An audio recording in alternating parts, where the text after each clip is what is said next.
Onda Cero Madrid Norte, 100.1. En este mes de marzo,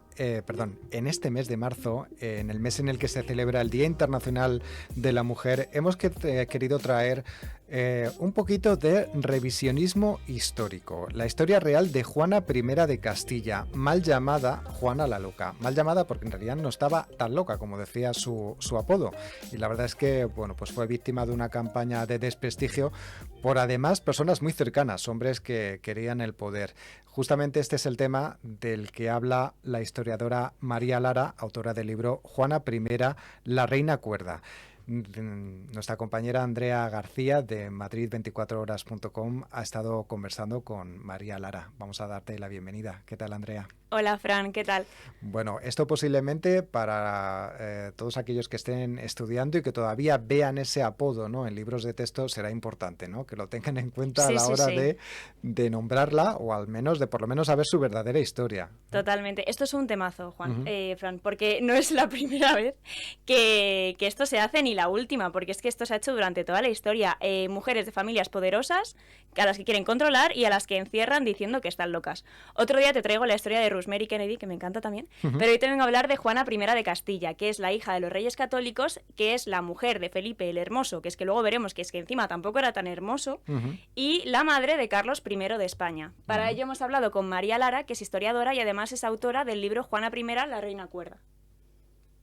Y es que realmente es una fake news lo de que Juana estuviera loca, pero ha habido muchos intereses a lo largo de la historia que sobre todo la han escrito hombres o para hombres. Y bueno, ese adjetivo de histérica en femenino pues parece que siempre se ha dicho así, como si los hombres no pudieran ponerse en un momento dado nerviosos. Y en la biografía de Juana, en el libro Juana I, la Reina Cuerda, cuento muchos episodios en los que era Felipe y no Juana el que se ponía nervioso y hasta histérico.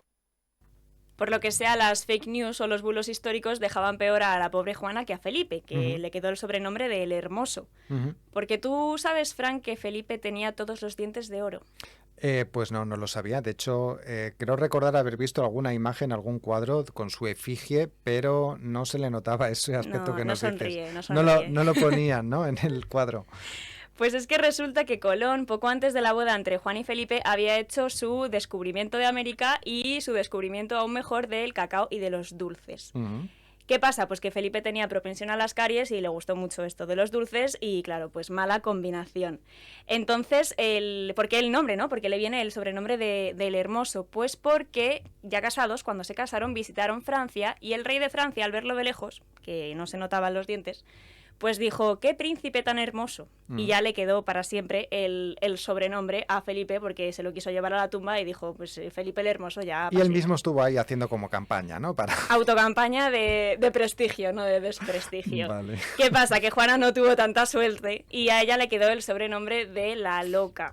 Que no estaba loca, a lo mejor estaba un poco deprimida porque es que la encerraron por loca durante 46 años de su vida. Estuvo desde los 29 hasta los 75 años, cuando muere encerrada. De hecho, ahora, en 2024, se cumplen 515 años de su encierro en Tordesillas. Un encierro motivado por la decisión de su padre de tenerla apartada del poder. Pues 46 años, la verdad es que son muchos años encerrada. Creo que el inicio de ese encierro fue justamente porque había fallecido Felipe el Hermoso y bueno, pues ahí también hay una historia curiosa, ¿no? El tema este, ¿no? Porque ella decide retirarse, pero fue, según dice la leyenda o la historia, esos historiadores, ¿no? Paseando el cuerpo de Felipe el Hermoso, llevándolo de un sitio a otro por el país, que también no sé si es cierto o no. Es que hay mucha historia, mucha leyenda ahí. Juana mandó desenterrar a Felipe, ciertamente, lo mandó desenterrar. ¿Por qué? Porque es que a ella la querían casar otra vez. Entonces, ¿qué pasaba? Que había una ley, porque esta mujer es que sabía de todo, luego iremos con que era súper inteligente, sabía de historia, sabía de leyes, sabía lenguas muertas, vivas, de todo, sabía Juana.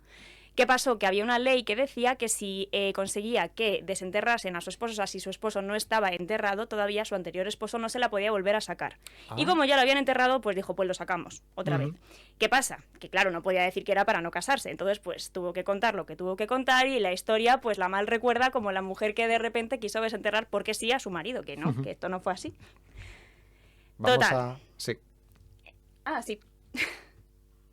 Y en el reinado de Juana vemos una sombra muy alargada, y es que ella nunca puede reinar por sí sola. Reina con su hijo, con Carlos, que le usurpa el trono, porque su hijo tenía que haber esperado a que Juana hubiera fallecido para reinar, no usurparle el trono. Y es que, de hecho, en el libro Juana I, la reina cuerda, hablamos de cómo Juana, en el momento que fallece en 1555, pues desde el más allá contemplaría cómo su hijo abdica en yuste, es decir, se retira. Si entonces ya tenía el trono legítimamente para él solo, ¿por qué se retira? Entonces, tanto que se ha puesto el estigma de locura a Juana, y en realidad el que podía tener hipotéticamente el complejo es Carlos, que necesitaba de la muleta de su madre para estar reinando.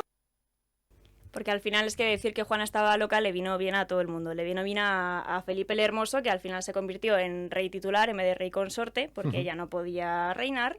Le vino bien a su padre, que utilizó la regencia de su mujer, de Isabel la Católica, que al morir dejó en testamento que si Juana no estaba en capacidades para gobernar, pues que podía hacerlo él, y dijo, pues es que está loca, así que no puede.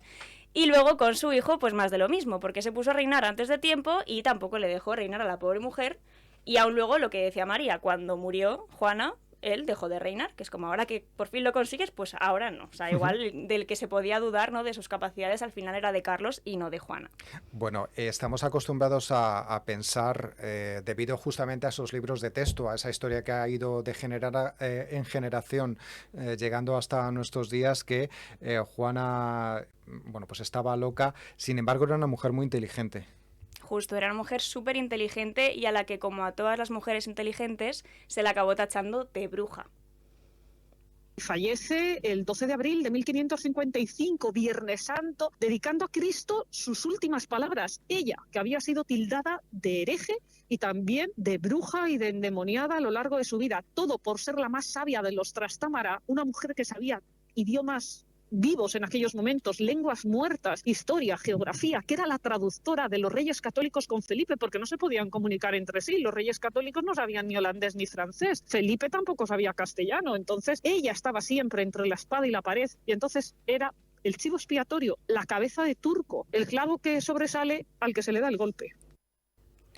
Bueno, pues desde luego vaya vida. La verdad es que este tipo de perfil, este tipo de campañas de hombres contra mujeres que pueden detectar el poder, la verdad es que, y sobre la que se lanzaron acusaciones de todo tipo, es común, es decir, no es algo raro. Por ejemplo, me acuerdo que de Cleopatra, la imagen que se tiene de Cleopatra también es un poco como de haber sido una sex symbol, una especie de mujer fatal de la antigüedad, ¿no?, que llevaba la perdición a los sucesivos amantes que tenía, cuando en realidad era una mujer muy lista, ¿no?, y que el problema era que había otra gente interesada en tener el poder que ella en ese momento detentaba. Justo. De cualquier manera, si quieren conocer la historia de Juana I de Castilla, yo a partir de hoy ya no la voy a llamar Juana la Loca. Muy bien.